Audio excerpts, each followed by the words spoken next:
যে আমার যেদিকে টানে আমি সেদিকে যাব কেন? আমি কি পাগল নাকি? আমি কি মাতাল নাকি? আমি একবার চুল রাখলাম ইহুদির বাচ্চার মতো, আরেকবার রাখলাম খ্রিস্টানের বাচ্চার মতো। আরে বেটা, কাপুরুষ বেটা, এমন অপদার্থ হইলি কেন বেটা? মুসলমান মার দুধ খাস নাই বেটা? বেঈমানের মতো চুল রাখলি কেন? কোন মুসলমান বাবার ঘরে বড় হস নাই বেটা? এক ওয়াক্ত নামাজের সেজদা দিলি না কেন? বলো বেটা। আমি দাঁড় করাই দেই এখন, বেনামাজি বেয়াদবকে দাঁড় করাই। বেনামাজির চেহারা দেখলে তো চেনা যায়, এই বেয়াদব তো দেখলেই চেনা যায়। এই বেয়াদব তো অসভ্য বেয়াদব, এটা তো চেহারাই ভেসে ওঠে এটা পাপী, এটা আল্লাহর নাফরমান, এটা গোটা সৃষ্টির যিনি মালিক আল্লাহকে যে পরোয়া করে না। আপনাদের বাবাদেরকে বলি, আল্লাহকে যে পরোয়া করে না, খোদার কসম পৃথিবীর কোনো কিছু দিয়ে তাকে ভদ্র সন্তান বানাইতে পারবেন না। এই বেয়াদব বেয়াদবই থেকে যাবে, মনে রাখবেন,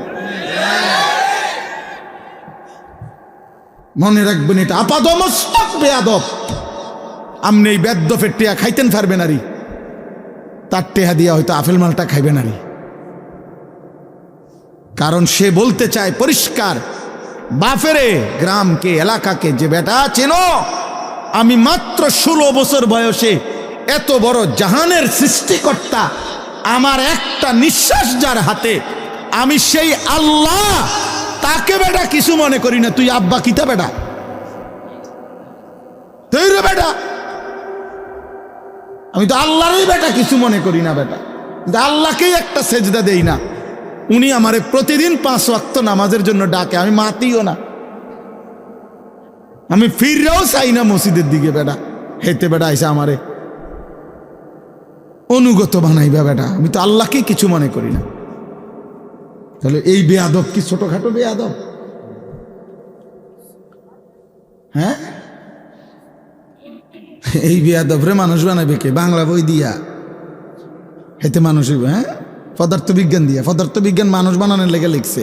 পদার্থবিজ্ঞান তো পদার্থ শিখাবার জন্য না লিখছে। জীববিজ্ঞান কি মানুষ বানাইবার জন্য লিখছে? তো জীববিজ্ঞান শিখাবার লেগে না লিখছে। রসায়ন বিজ্ঞান কি মানুষ বানাইবার জন্য লিখছে?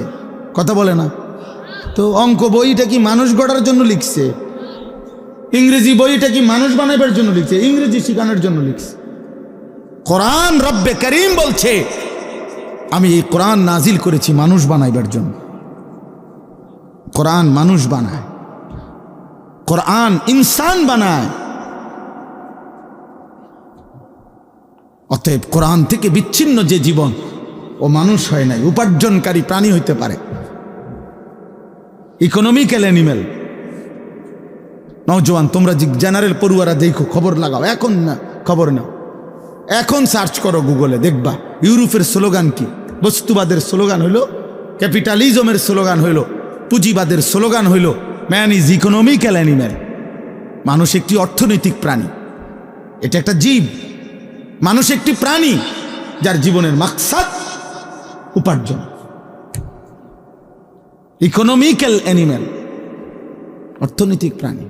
বেঈমান আমাদেরকে শেখাইছে, ইউরোপ আমগরে সবক দিছে, তোমার জীবনের উদ্দেশ্য যে কোনো পন্থায় উপার্জন বাড়াও। এটা পড়ো, এটা শেখো। এখন কত বেতন? 12,000। এটা শেখো নিশ্চিত, প্রথমেই প্রথম বেতন 30,000। এই যে টাকা বাড়ি, এটা রাখো, এটা এখানে সর্বোচ্চ 3 মাসের ট্রেনিং নাও, তোমার প্রথম বেতন, স্টার্টিং বেতন 60,000। এই হিসাব আমার প্রত্যেকটা হিসাব বইয়ের। হ্যাঁ, আমার পুঁজি খাটাইলাম 12,000, যাইয়া থুইয়া থাকবো কত, লাগবে কত হিসাব। তাহলে একটু পরিশ্রম করলে আশা করা যায় 12,000 টাকা, আশা করি 60-70,000 টাকা থাকবো। এই 24 ঘন্টা জীবন বেঈমান বানাইছে। তোর জীবনটাই, তোর ব্রেন, তোর মাথা, তোর বুদ্ধি, বিবেক, বিবেচনা শুধু টাকা মিলা। টাকা মিলাও। আর আল্লাহর কোরআন বলছে জীবন বানাও, মালিক চিনো। তোমাকে আরেকটা জায়গায় যেতে হবে বান্দা, তুমি বোঝো কিংবা না বোঝো, মনে থাকুক আর না থাকুক, তোমার এক জায়গায় যাইতে হবে, সেটা আখিরাত। সেখানে তোমাকে পৌঁছতেই হবে, সেখানে তোমাকে যেতেই হবে।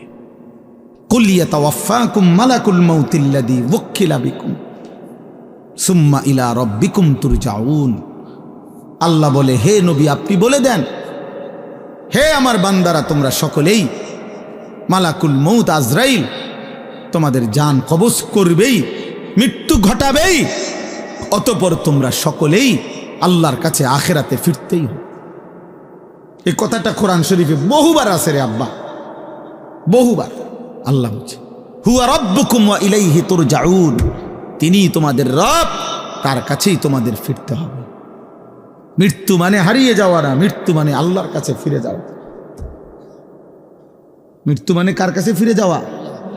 আল্লাহর কাছে ফিরে যাওয়া, হারিয়ে যাওয়া না। দোস্ত, মৃত্যু মানে শেষ না।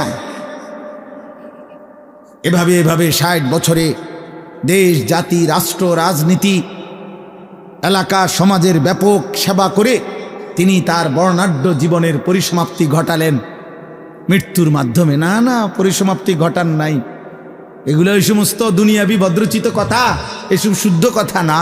আল্লাহর কোরআন বলছে জীবনের কোনো সমাপ্তি নাই, জীবন স্থানান্তর হয়। এজন্য মৃত্যু মানে শেষ না, মৃত্যু মানে সমাপ্তি না, মৃত্যু মানে স্থানান্তর, ইন্তেকাল। বলি না আমরা যে লোকটা কি করেছেন? ইন্তেকাল করেছেন। এই ইন্তেকাল মানে কি? এই ইন্তেকাল শব্দের অর্থ হল স্থানান্তর। লোকটা জায়গা লাগছে আর কি, সে জায়গা লাগছে, ছিল মাটির উপরে, এখন গেছে মাটির নিচে। কোরআন শরীফে আছে আব্বা, লাকাদ কুনতা ফি গাফলাতিন মিন হাদা ফাকাশাফনা আনকা গিতাআকা ফাবাসসারুকা আল-ইয়াওমা হাদীদ। এটা সাংঘাতিক কথা। আল্লাহ বলছে, বান্দা তুমি ভেবেছো যখন মৃত্যুবরণ করে তখন চোখ বন্ধ হয়, তার মানে আর দেখে না। আমরা মনে করি সেই লোকটা আর কি দেখে না। আল্লাহর কসম, আল্লাহ কোরআনে বলছে এই আয়াতে, না বান্দা বিষয়টা এটা না, বরং আমি মাটির এই পৃথিবী থেকে তার চোখটা বন্ধ করে এইবার আমি তাকে কবর থেকে আমি তার চোখের দৃষ্টি ফাবাসারুকাল ইয়াউমা হাদীদ। আল্লাহ বলেন এবার তোমার চোখের দৃষ্টি দুনিয়াতে যে দূর দেখতা তার চাইতে কোটি গুণ আমি বাড়িয়ে থাকি। এবার তুমি এই জমিন থেকেই, কবর থেকেই সরাসরি জান্নাত বা জাহান্নাম দেখতে থাকবা। তোমার চোখের পাওয়ার বেড়ে যাবে। চোখ বন্ধ হয় নাই, চোখ খুলবে। কবর মানে চোখ খুলবে তোমার, আর দেখবা না। না না না, এবার তুমি পূর্ণ দেখবা এখন থেকে, এখন থেকে।